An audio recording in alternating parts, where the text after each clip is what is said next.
Awesome. Hi, everyone. Welcome. Thanks so much for being here tonight. I'm so excited to have the honor of introducing these three awesome poets. And Diana Cow is going to start us off tonight. Yeah, let's bring that energy.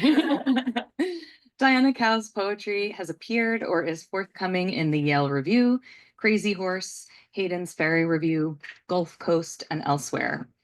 Her work has deservedly received lots of praise over the last few years, to say nothing of the past 11 months. In 2024 alone, she was selected by Megan Fernandes as the Just Buffalo Literary Center's Poetry Fellow, and she was also awarded a MacDowell Fellowship. Her chapbook Relational came out from Sixth Finch, and her debut collection Slipstream was selected by Matthew Rohrer as the winner of the Berkshire Prize at Tupelo Press. Oh, and she also graduated from law school and passed the bar exam. Quite a banner year, Diana. In his essay, Negative Capability, How to Talk Mean and Influence People, the late Tony Hoagland argues that meanness, the very thing that is unforgivable in human social life, in poetry is thrilling and valuable. For Hoagland, meanness doesn't mean cruelty, but discernment. He writes, meanness seems to heighten the powers of discrimination and the language such discrimination requires. When suppressed truth comes out, it tends to burst forth with the energy of a fire hose. By this definition, Diana Cow's poetry is spectacularly mean. As her poems take on subjects like living through a pandemic and caring for ailing parents, the speaker attempts to translate experience into language with scrupulous, unflinching honesty. I say attempts because she recognizes the futility of trying to make sense of what is inherently nonsensical, messy, murky. In Ordinary Trouble, she writes, I wish I could put my finger on the it of it, the reason I started this poem. Reader, I like you. Like you, there are times I think I'm mostly right. I find my mistakes in the repetition, ideas worn in the mind by rhyme. This is not a speaker who's interested in glossing over difficulties or giving a polite reply. She'd rather dig into mistakes, embarrassment, the humiliation of desire. Perhaps that's because there's no moment in her present that isn't inflected or afflicted by memory. She's keenly aware that her reality is a composite of other lives, her mother's life as a teenager in Shanghai, the lives of the ghosts that inhabit her house in Cambridge, and the lives she built with former lovers. Sifting through these layers to find the right words necessitates leaning into the unknowable, an imperfect, iterative process, and one that, luckily for us, begets more poems. Please welcome Diana Cow.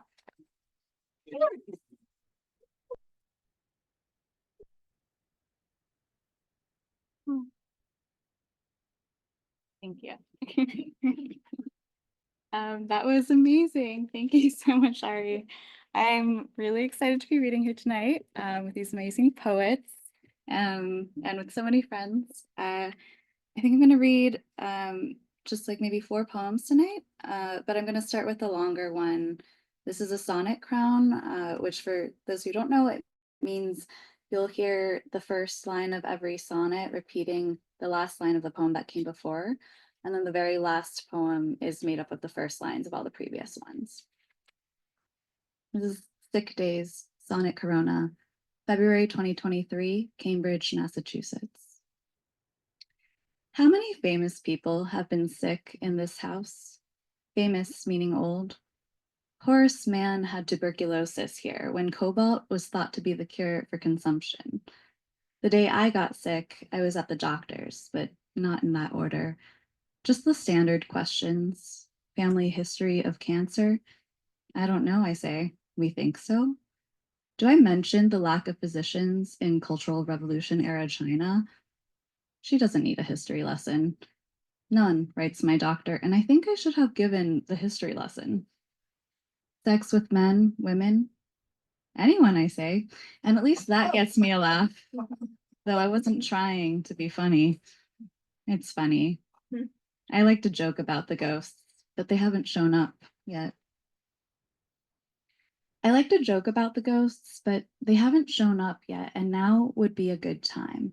On a trip to Shanghai to bury my grandmother, I went sightseeing in the renovated Yew Garden. Manufactured rockeries and a zigzag bridge, my uncle explained, gives you an advantage in outrunning a goose. Only months later, writing and rewriting the scene, I think that he probably meant ghost. But outside, a goose startles and lurches on the banks of the Charles, and the students shriek from its hiss. Sometimes they must not be fast enough. Maybe that is what my uncle meant. What kind of creature can't navigate a turn? What kind of creature can't navigate a turn? I'm done sweating through the sheets. I've moved on to pacing the room. Horrible things probably happened here. When my sister calls, I act worse than I am so I can get back to reading aloud the dead poets. Someone wrote a famous song about a meatball in this house. I play it. I spill tea on Roger's third, the first time I'm cracking open the pages, and it's to put Kleenex between them. It's a used copy, so at least someone has cracked the pages before. In my attic room, there used to be an observatory, the only one in town. The thing about stars is you can admire them in peace, knowing they're already dead. The thing about stars is you can admire them in peace, knowing they're already dead. A physician in the 1800s, Roger would have been familiar with the kingdom Mortis. He's famous now for classifying language, imposing rigor on an undiagnosed mass of related words, his thesaurus. I don't know if that has any bearing on his skill as a physician, but I suppose I can relate, not hoping to be remembered as a lawyer. I suppose I don't hope to be remembered, period. But if it has to be for something, I hope it's for a meatball song. I hope it's among friends. I hope I was a good friend. There's a word that means linger with me after the meal is done. I linger and malinger. From the couch, I hear my email ping. Everything on earth is busy. Everything on earth is busy. In 16th century Shanghai, a son failed his imperial exams and built a garden in a show of filial piety. He called it Yu, pleasing and satisfying to one's parents. Diaries from the time mention it frequently as the center of high society. In the shrubbery, red squirrels scampered and chirped. Next, the garden's upkeep ruined his family. The moral of this story is that some people have journaled for centuries, and I balk at the idea of morning pages. Shanghainese, squirrels scurry. I wish I could drag each day behind me like a weighted blanket. I wish I could drag each day behind me like a weighted blanket. But in the yard, one tiny rabbit leaps over another, and newly leafed branches slash at my windows. I'm afraid of what it means to be left behind. To prepare for future orientations, the law firm wants to know if you could have dinner with any four people, dead or alive, who with and why. I live with four of my very good friends, but Godspeed to anyone trying to schedule a full house. I'll take what I can get. Anyone who survives this is lucky. Anyone who survives this is lucky. What's a word the opposite of unscathed? At a party before the pandemic, a doctor-to-be tells me that we, society, overinvest in the final years of life. How do you know they're final? I want to say, but don't. I don't want him to know I'm still listening. It's 2023. The doctor-to-be is a doctor. Everything that isn't terminal is chronic, and no one is saying it's an emergency. It's not too late. Emergency, emergency. Am I lying when I say I don't want to last forever, not even in a poem? I don't want to last forever, not even in a poem. Would it be worse never to remember or never to forget? My mom says she can tell we're all waiting for her to die, so despite us, she's staying alive, if she can remember to. Ha ha. But spite is a feeling that outlasts, so I'm sure she'll follow through. I'm the keeper of her life's more sordid details until I'm gone too. Meat cleaver crashing through my bedroom door, broken leg at the foot of the stairs all night. Friends, my friends, 13, all of us, sweeping up the shattered plates. How did she get away with it? How did they, the men who came to haunt us in her sleep, get away each day without remembering it? Who are you responsible for keeping alive? Who are you responsible for keeping alive? My mom asks me for the 500th time if the St. Ives apricot scrub I bought her is the same as her discontinued dollar store brand.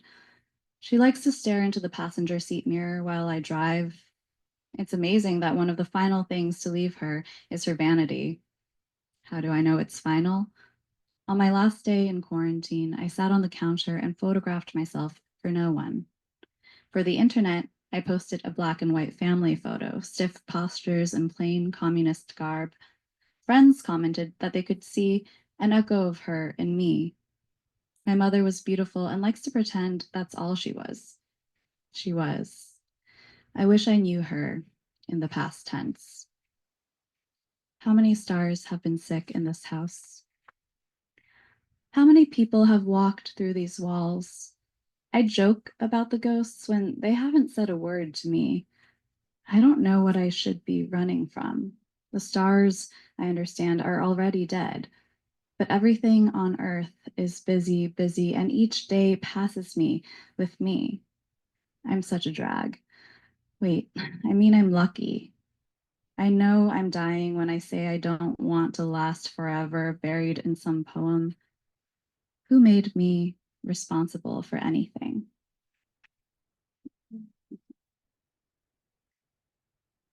Also, all my housemates are here who live in that house.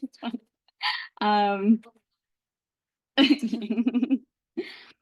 um, it's fun because I've also not read in like the Boston, Cambridge, Somerville area, and most of my poems are set here. So um, when this next one first was published, someone actually messaged me and was like, "Is this square in Somerville?" And it was, but I hadn't realized it was recognizable.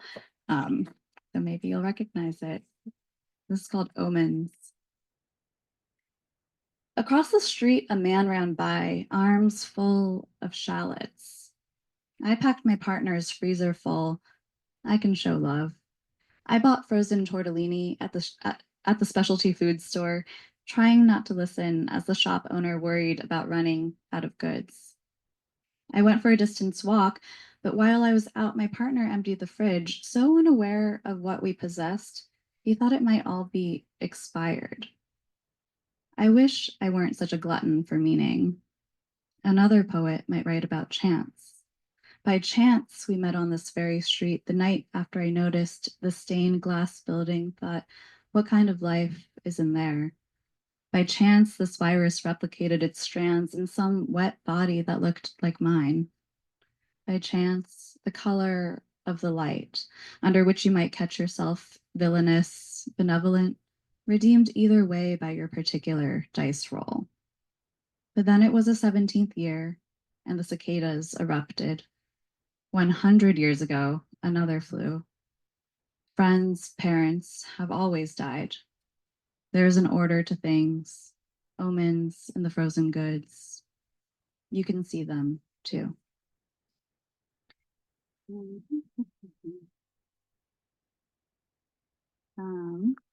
Asked another friend what I should read tonight, and he said, maybe something uplifting. And I had a really hard time with that prompt. This is not that uplifting if you think about it, but it is about cicadas. It's called Love Poem for Brood X. Consider a moment with the cicada nose. Take your time growing in soil rich with the bodies that came before you. Make the days last until they're done. Stay out of trouble until you forget what you know and long for the beginning. Remember how fresh the new world was? Listen. Emerge as swarm. Shed your first body and sing. Throw a party as the last defense of your species. It would be enough to put on a good show, to be the last thing they see at the end, stumbling home. Two red eyes in the dark, dawning.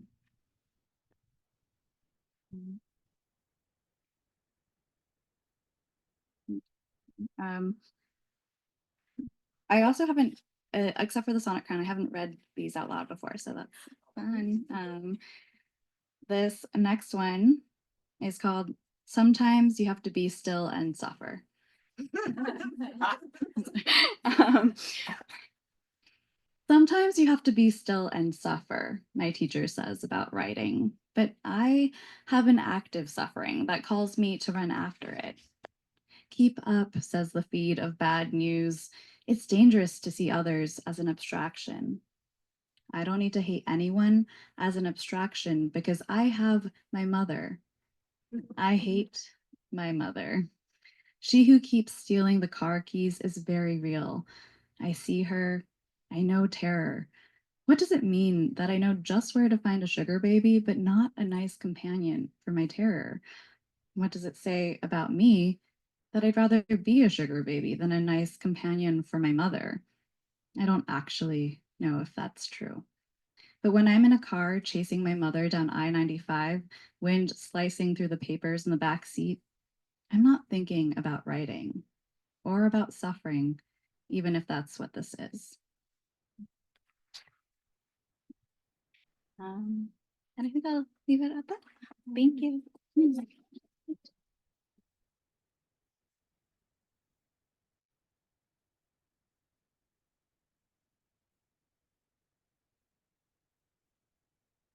Thank you so much, Diana. That was so wonderful. It's great to hear you read those poems out loud. Next up, we have Perry Janes. Perry Janes's writing has appeared in Electric Literature, Four-Way Review, the Missouri Review, Beloit Poetry Journal, Frontier Poetry, and elsewhere. His debut collection, Find Me When You're Ready, which you should all buy, in addition to Diana's book and Margaret's book, just saying, they're all over there, came out from Curbstone Books in September. And that's just his poetry. His fiction has been awarded the Pushcart Prize, and his writing in several genres has won the University of Michigan's Hopwood Award. Janes is also a filmmaker, and his debut short film, Zug, received recognition from the Academy of Motion Picture Arts and Sciences. On the screen, dialogue pushes a narrative forward, but often just as much, if not more, is communicated by what the characters don't say. Camera angle, lighting, soundtrack, these elements and others generate sensations that viewers absorb unconsciously. When I describe Janes's poetry as cinematic, this is what I'm getting at. Yes, his poems are as atmospheric, immersive, and richly visual as any good film. But what's most compelling, to this reader at least, is his ability to build meaning from what's unsaid, to weave complex feelings from fragments of memory that haunt the speaker's mind. Take, for instance, police interview as two knights of the kingdom and a rogue answering their questions, in which the speaker is interrogated after having endured sexual abuse. The poem is structured as a series of questions and answers, and I'll read two of them out of order, just disclaimer. And where did he touch you? I understand how map makers begin by charting new discoveries, how land that's always been there reveals itself only by traversing. And how did he touch you? Do dandelions feel desire? Is there a name for the motion their seeds make, that pull? Despite, or maybe because of, their refusal to disclose the facts in the kind of plain language we might expect, these responses are rigorously accurate, exposing physical and emotional devastation. The speaker seems determined to tell his story on his own terms, to give the answers he needs rather than the answers others want to hear. It's no surprise that this poem, like many others in the collection, ends on a question.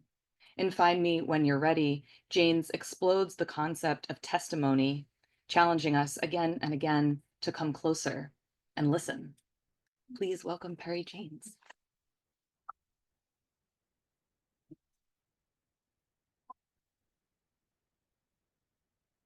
Wow, thank you for that beautiful introduction. Let me get my timer up so I don't run long. Okay, I'm just going to read about 5 or 6 poems tonight. Thanks to Grolier for having us. Thanks to Maggie for inviting me to be on the lineup. I don't think any of the poems particularly require preamble other than to say that this book is actually a fairly linear coming of age tale that moves from childhood to adulthood, from Detroit to Los Angeles.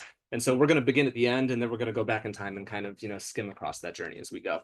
You're closer to the mic. Yes. Can you hear me now? Okay, great. And then if I get too loud, because I can project, just tell me to back up. Just shout. Ars Poetica as love poem with autocorrect, or Mission U. We're far enough into the future. What I call nightlight might also mean the dozen or so screens that brighten my living room furniture. Far enough, what I mean by death might also be the slow replacement of my hands, the way they tremor when I laugh, by photos that live on a server somewhere in Arizona, each hard drive filled with theaters I rotate in the dark, smiling. I admit, there are days I require language to make my body and the world feel real. Days I walk headlong into my words and find nothing I recognize there. Not the goose-like form of shoes stormed against the door, not the shape of bed quilts left by morning's hurried departure. Shit, we're far enough into the future. There should be a word by now to say, I have unsubscribed from this email chain on 10 separate occasions, and now I am prepared to break my phone. A second word for the 1,001 times I have tried to unsubscribe from that feeling I sometimes get between my toes after a long run. Numbness, I'm silently terrified, means nerve damage. Or maybe we're far enough now from our bodies, our landscapes. We've lost lexicon to faithfully describe the Ocotillo, how it sprouts from the desert like hair from the dead, how the desert stretches out and out until, finally, the distance between myself and the world no longer seems so strange. The idea of leaving it now, no stranger than the word abacus, meaning a beaded string scholars once used to tally up their days, far, whatever, but maybe not so far. Language can't still keep me. The surprise of my phone's corrective mind, how missing you becomes mission you, and there it is. Accuracy. The body I've waited for.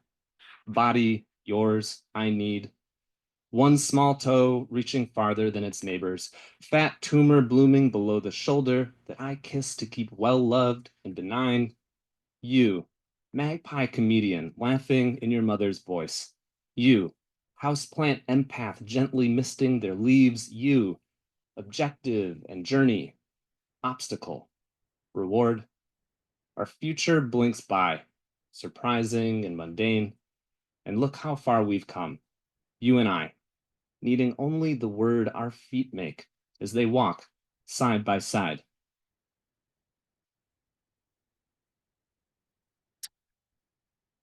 Okay, going back in time.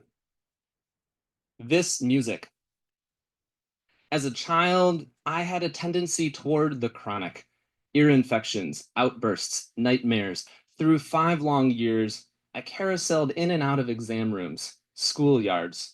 Through 2 more, I curled at the foot of my wireframe bed, closest to the open door and its offering of light. When my mother or father happened past to find me there, late or not so late, they would stop to sing me lullabies, wordless ditties I now know they must have forgotten the lyrics for. Eventually, I'd fall asleep, and when I woke hours later to find blood on my pillow, urine wet sheets, the ritual recommenced. I never wondered what these intrusions meant for their own sleepless nights. If they whistled the same melody through 12-hour days and graveyard shifts into grocery bags knotted with discount produce, or phones left off the cradle to reject angry collectors. If they ever tired of it, each evening ending with their hands cupped at my ears where they hummed their off-key tune to soothe me back to sleep.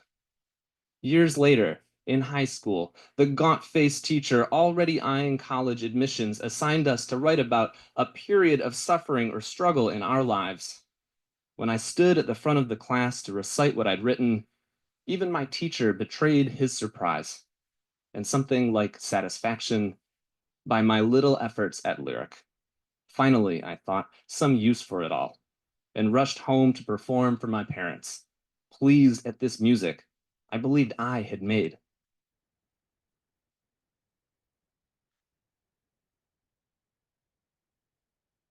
No thanks. After W.S. Merwin, sort of. Listen, every day the world is making its meager mea culpas. For Easter peeps arranged on dollar store plates at dinner parties, invisible fences the dogs run past, for bleach-stained laundry fresh from the laundromat, fallen palm leaves whose barbs bloody your fingers when you sweep them from the road, someone somewhere is repenting. Listen. It is every living creature's right to refuse the apology. No thanks to the vendor offering his rhinestone watch before the truck can tow his trailer from the driveway. I'm good. To the postwoman offering whiskey and who knows where it could lead after misplacing another package. Yes, God, it is good to decline the world its small expressions of remorse. The landlord's handshake as black mold erupts from the ceiling. The gift basket and wax-armored cheese after another job falls through. The apology you once imagined from the boy you last remember as a shape standing over you, naked, the shape of all intent as you have come to understand it, a volition of dark, holy, as any power you wrestle with and lose to can be holy, your neck craning up, intending, you swear, to reject that single word, its rain. Sorry. Okay, water break and preamble break. So scattered throughout the book are a handful of poems titled for quotations, things that friends of mine have said to me in the course of casual conversation. So fair warning, if you come up to me after the reading, anything will be used as fresh poetic material. And this poem is called I Treat My Money Like My Side Hoe. For all the languages I struggle to speak, among them French, the Romantic's tongue, which I studied for 6 years before nearly failing my final semester in college, hiring a Parisian expat as my tutor, and turning it all around on my exams, only to have the few words I managed to collect fall from my open mouth for good. Money is the language I struggle with most. Bank statements, tax filings, direct deposit dropping into my bottom line like sleet in June, forever unexpected. For years, I would say of my finances, if I don't look at it, it isn't real, which is hardly a winning policy for any long-term relationship. When searching for advice, my friend freely tells me, I treat my money like my side hoe. I had to make it something I adored, something I needed and couldn't get rid of, something that demanded I develop a strategy to keep.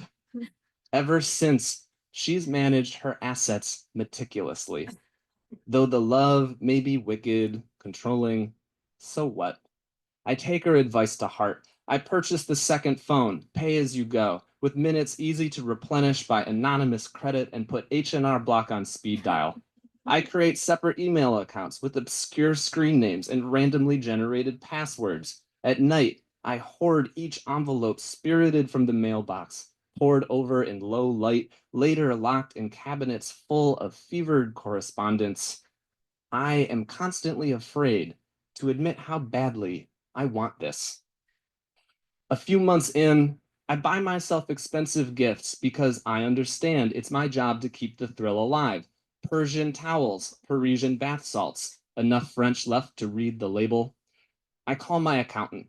We speak in patois full of code, a lexicon of addition, subtraction, actuarial tables of unfulfilled desire, which is one way of saying I nearly cry on the phone every time with the gratitude of a foreign traveler finally able to read the signage, to find their way back to the lover that waits for them. But which one? My friend tells me there's nothing wrong with a hoe, though I see how furtive it's made me, though I've begun repeating the words dalliance, paramour, like incantations beneath my breath. When my wife comes home from another day at the hospital, shift tired, grateful for the gift of my open arms to wrap her in embrace, I fall in love again. This is the romance of risk and reward, how every ordinary detail enlivens with what's at stake. The braise bubbling in its Dutch oven, a pair of pajamas bunched on the floor, the letters from my bank, the state, tax boards demanding compliance, pressed against the seams of their hiding place. Even this I treasure, how they threaten to burst free, to give it all away. Time check.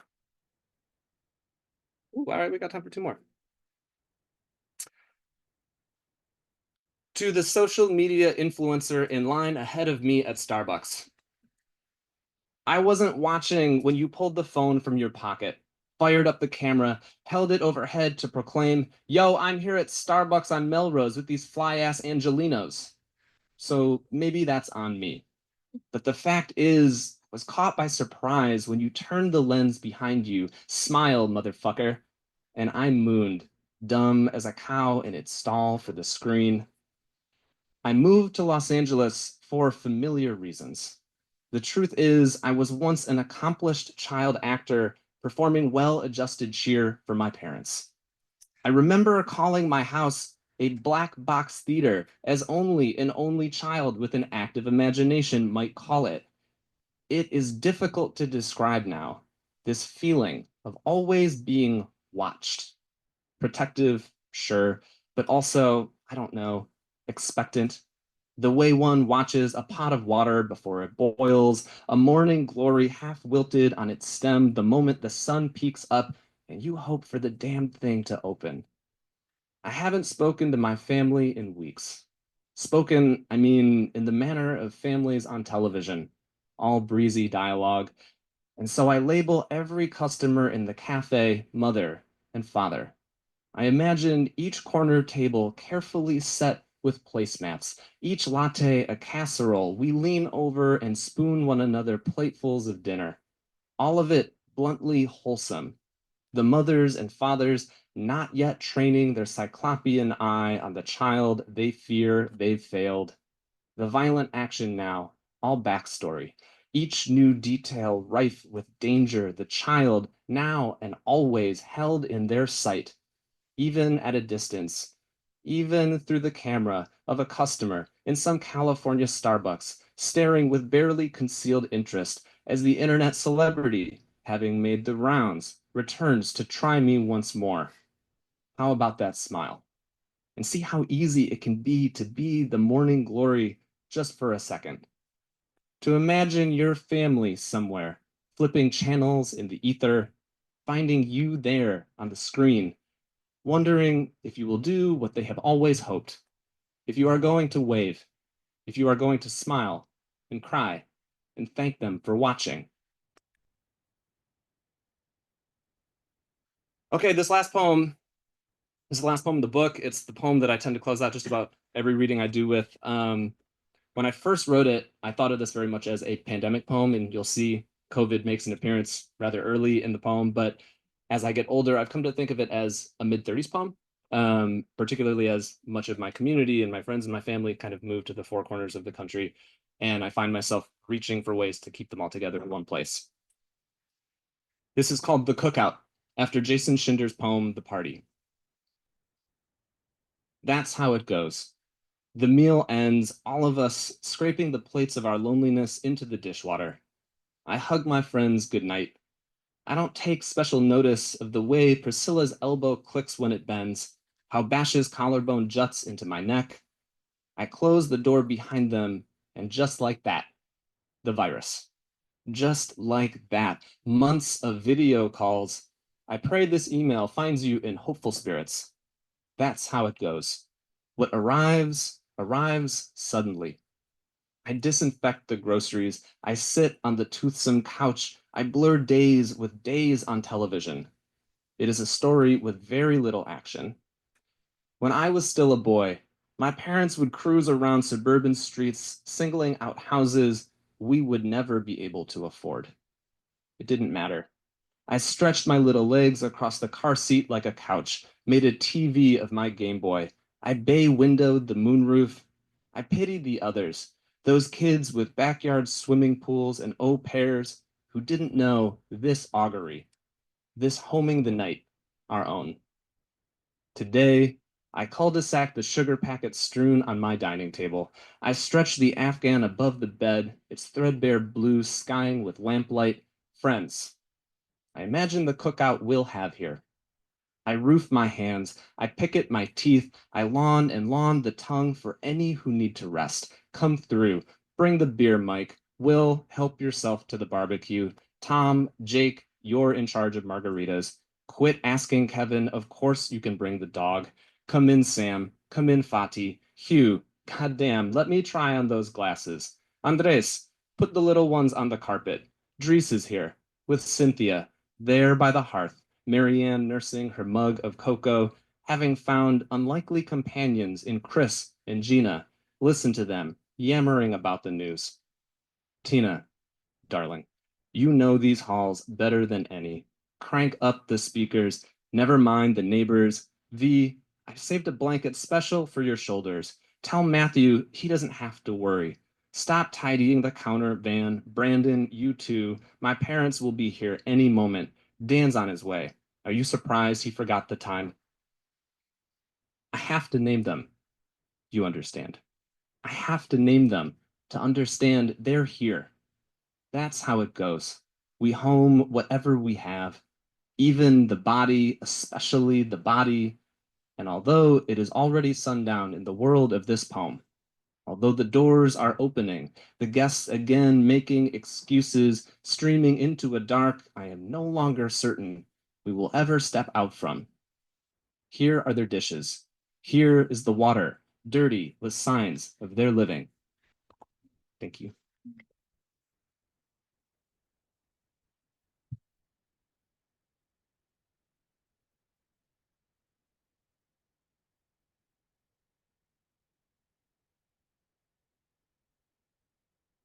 Thank you. Thanks so much, everyone, for being here. Thank you to James and the Grolier for having us. And once again, don't forget to buy books and stick around after to get these wonderful people to sign them for you. Last but not least, we have Margaret Ray. Margaret Ray's poetry has appeared in The Atlantic, Threepenny Review, Narrative, The Adroit Journal, and elsewhere. Her chapbook, Superstitions of the Mid-Atlantic, was selected by Jericho Brown as the winner of the Poetry Society of America's Chapbook Fellowship. Her full-length collection, Good Grief, The Ground, was a winner of the A. Poulin Jr. Poetry Prize at Boa Editions, selected by Stephanie Burt. Ray's work has also won the Third Coast Poetry Prize and has been shortlisted for the Montreal International Poetry Prize. Although these are all notable accomplishments, perhaps what's most impressive is that she somehow managed to do all of this while teaching high school. Every time I read Good Grief, The Ground, I find myself thinking of a poem by Stephen Dobbins called How to Like It. It's about a man paralyzed by the feeling that life is passing him by, worried that he's done it all wrong. The final image shows him overwhelmed, quote, staring into the refrigerator as if into the place where the answers are kept, the ones telling why you get up in the morning and how it is possible to sleep at night, answers to what comes next and how to like it.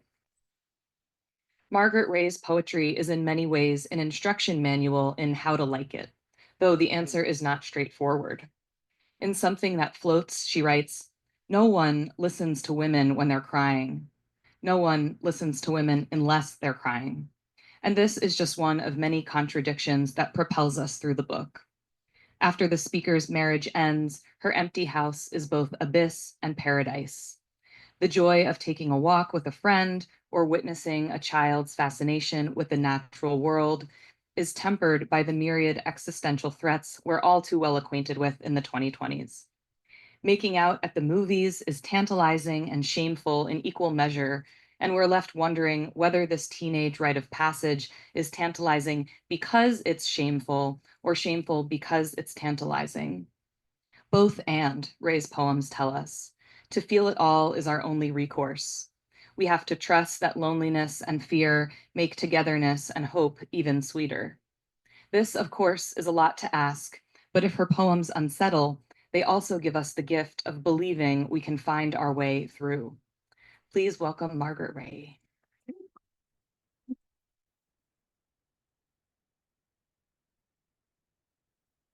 Thank you for that. I don't think I've ever had such a nice introduction. I was just sitting and thinking, like, sounds fake, but who is she? Thank you. And thanks for being here, folks. It's so nice to read with these two amazing poets and to get to be here with you tonight. Can you hear me? Is this too tall? I'm not as tall as Perry.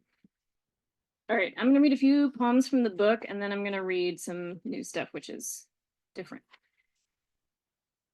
While wandering in Montreal, I mistake desire for that feeling you get when you actually want to be another person. If I look at a woman outside this grocery, I won't say waif-like, won't say boyish. Her shaved head, her thin neck, these are words I've been taught by male writers. How can my looking be different or differently charged if I still want to look at her body? But all I have are the same old words. Here people are speaking in French, which sounds soft, romantic, but it's a language of invaders like English. Just think how it got here. I got here by driving across the border from Vermont, and also via a violent history of colonization. I am looking at this woman and wanting, maybe I can turn instead to my own breath, elevated temperature only slightly. Where is the border between wanting and wanting to be, wanting to touch her skin or live inside it? I watch Killing Eve and I think, oh, I want to dress up and be someone else.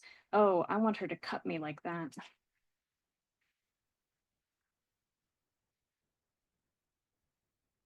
My younger self speaks to me and I write down what she says. Trace your fever contacts, do what you want. I'll sit here stuffing my mouth with hair.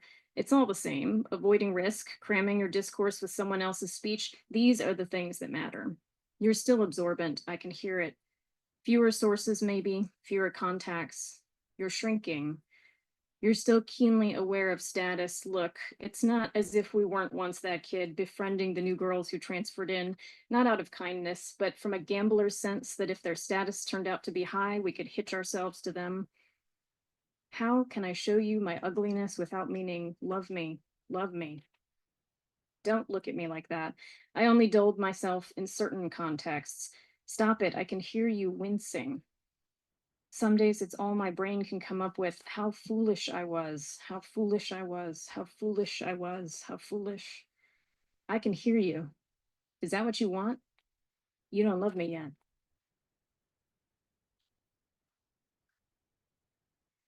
I grew up in Central Florida and I played high school basketball. And I think we need more basketball poems, so this is one. This is called Hail Mary. The gym at the rural high school, 45 minutes outside of town. No AC, just the giant fans set in the walls, rotating lazy like airplane propellers warming up on the runway, slicing up the sunlight as it hits the hardwood floor. Smell of dust and resin in the humid Florida afternoon. In the locker room was where Jay told me she was more than a week late and worried she was pregnant. Then she got 8 rebounds, though she was no taller than me and played wing. And I thought about it every time I saw her take an elbow in the gut. I had always been the one who watched her, not sure what it was I was looking for.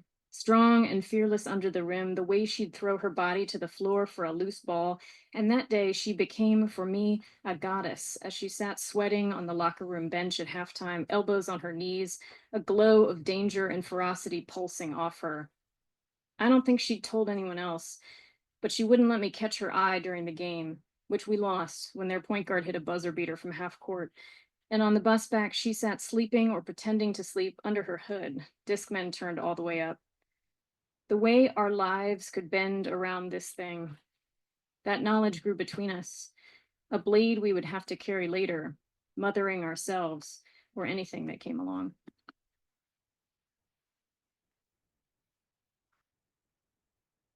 All right, this is from a series in this book that kind of punctuates the sections about this sort of fantasy alter ego named Wanda, who is a physicist and seems to have no problems.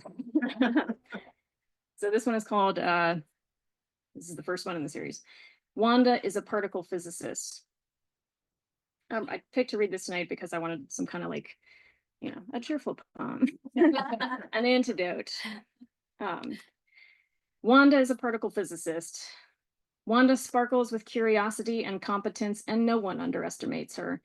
The events of her day are unenraging, and she moves through the physics buildings unmolested.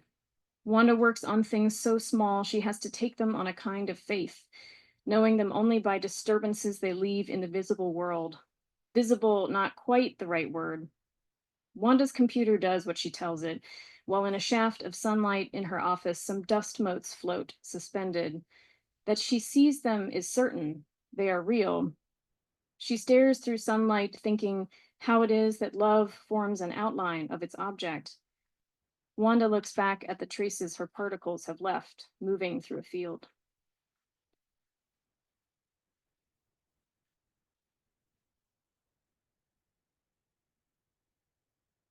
I'm a high school teacher, so sometimes my job shows up in my poems, and this is a small one that's a set of poems about grief, I guess, from the last few years. Archimedes, get out of the tub. Grief has made me stupid, and I forget to tell my class the important thing they must remember. I cannot remember what a dongle is for, and words I reach for take off like birds from a fence post. I want to pour my life into a different container, but it's still river water. Reverse boatman, suggests my students helpfully. You have a new memory, says my phone. Eureka, says the shape of the space inside me.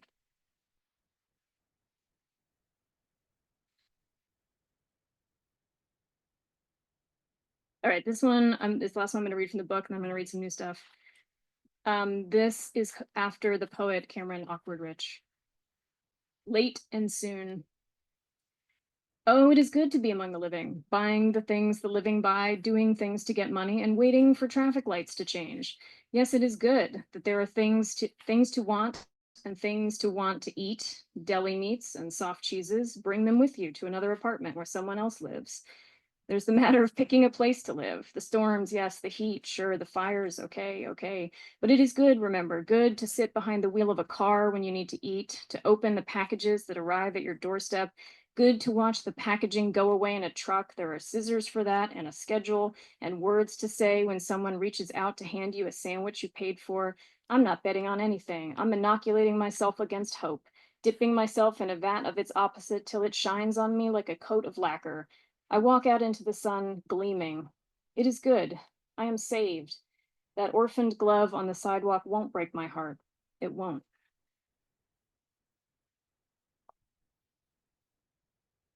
Now you have to bear with me while I do the phone thing. And also do what I once saw Kava Akbar do a reading, and he said, when you drink water, now you have to watch me be an animal, so. Stealing that from him.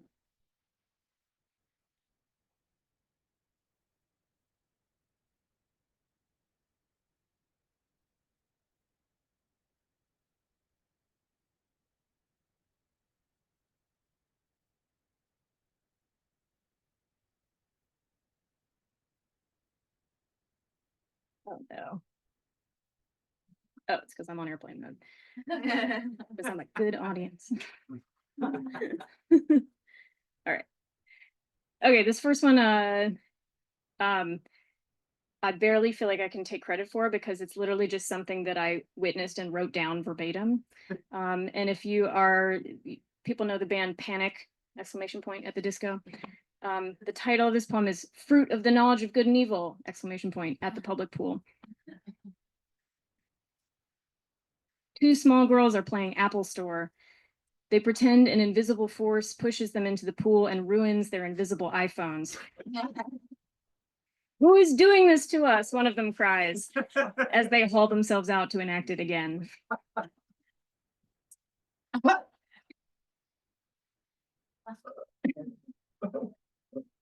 You can break it yourself. That hot dogs or legs meme is asking the wrong question. Look around, there's meat stalking around everywhere. And anyway, I prefer the one where you try to tell if the pictures are sloths or chocolate croissants. Oh, to spend my hours thinking about pastry and patient herbivores. Here we are always already, that word spend. hours, the currency always draining from my one-way deteriorating meat bank account. I used to think everyone thought about entropy and death all the time too, but maybe that's because too many of my friends are writers. Oh, to move toward blissful, agonizing wordlessness. Fresh devices to connect your hours to the internet can show up at your door when you send actual money to the appropriate places. You can open the boxes, you can gaze into the portals and then break them yourself.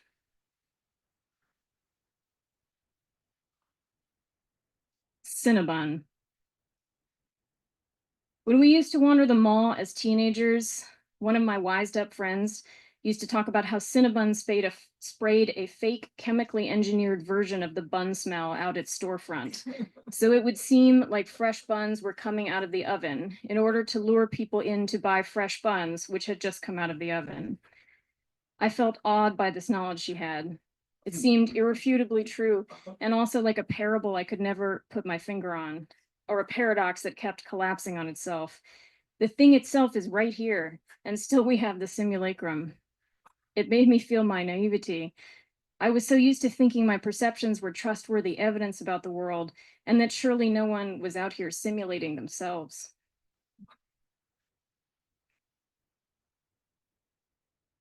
All right, I've got two more. Lavender. Nope, I lied. I'm gonna skip that one. Different two. These last two are both teaching poems in different ways.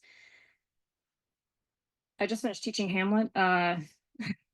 Anyone teach Hamlet? Any Hamlet heads out there? The title of this poem is a quote from Hamlet. It's from the moment when he is sort of giving instructions to the professional acting troupe that has come, and for some reason he thinks he has grounds to stand on to tell them how to do their jobs. And there's some other quotes from Hamlet sprinkled in here too. It's called "Do not saw the air too much with your hands thus." In Philadelphia the other day, I walked past a woman rearranging a dead bird on the sidewalk so she could photograph it. Maybe I've taught Hamlet too many times by now, but boy, do I spend a lot of time thinking about artifice.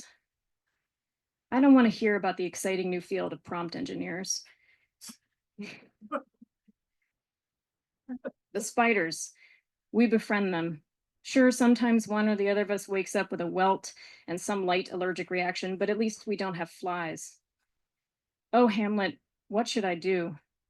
The spiders are thumbnail-sized and translucent reddish brown, and we let them drink from our shower. Later, when I opened my phone, dead birds poured into my lap. Oh, how I want to renounce my stupidity. Not this, by no means, that I bid you do.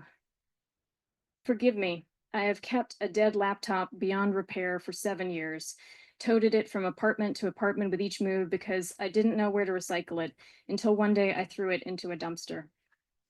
What can I tell you that you don't already know? It was like medieval times in no way except that most people were trying to remain alive. I used to know how to play music. Think of that. When I came to, the meeting was still continuing. In the way of most objects around here, the cars outside sit where they've been left, ticking quietly.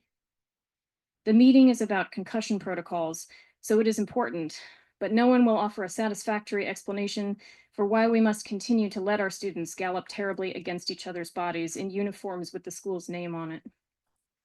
I suspect I'm not asking the right questions. We took the train to Brooklyn to try to see a bird, and it was there, and we saw it. I can't tell where we went right.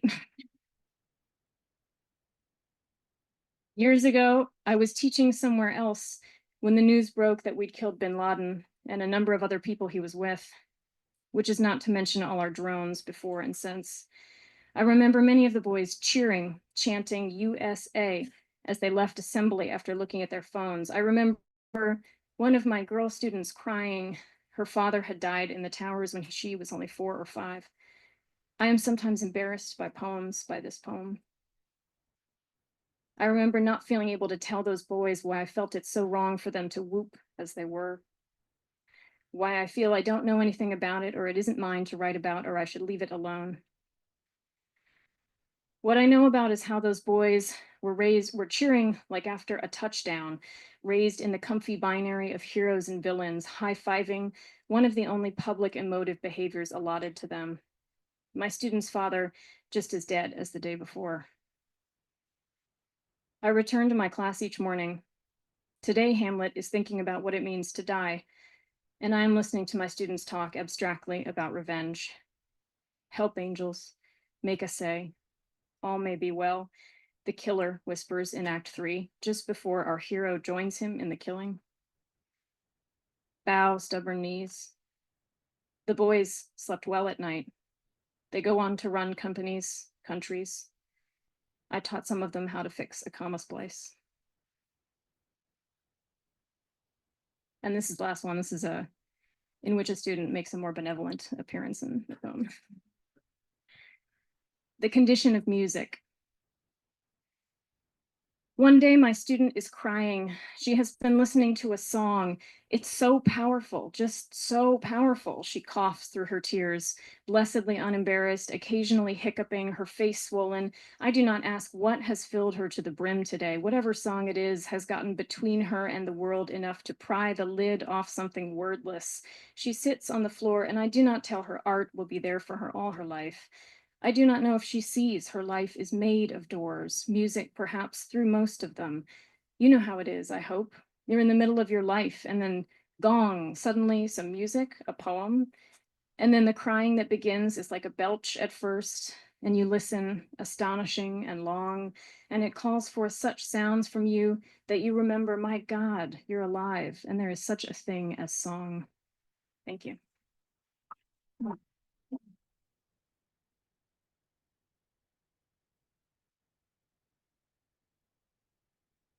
Thank you all for joining us this evening. Let's give the poet another round of applause.